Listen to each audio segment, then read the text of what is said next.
Казвам се Виктория Маркова, на 19 години съм, уча в хуманитарна гимназия Свети Кирил Методий. Обичам да се занимавам с музика, като пея, но не професионално.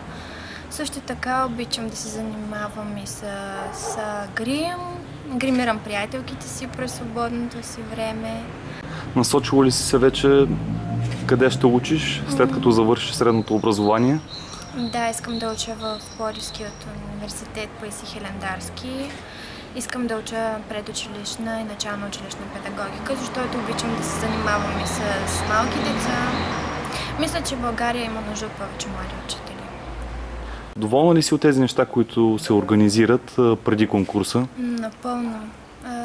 Всяко едно от местата, които посетихме, ни даде някакви нови знания. Примерно аз някои неща от етикета не ги знаех и мисля, че ще са ми много полезни в бъдеще. Конкурентки или повече приятелки са останалите кандидатки за короната на царица Роза за теб?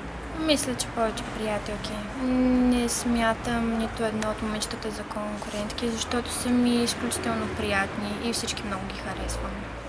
А какво е за теб самия конкурс Царица Роза? Предизвикателство, защото аз никога не съм си мислила, че ще се запиша. Карали са ме, обаче не знам, много изведнъж се реших. И също съм много щастлива, че се записах. Много положителни емоции ми носи този конкурс. Имаш ли така любимка от предишните носителки на короната Царица Роза? Всички ми харесват. И Гергана, Юлия. Всички са много лъчезарни и мисля, че са достойни победителки. А какво е за теб Казанлък? Казанлък е моето родно място. Обичам си града, обичам и хората.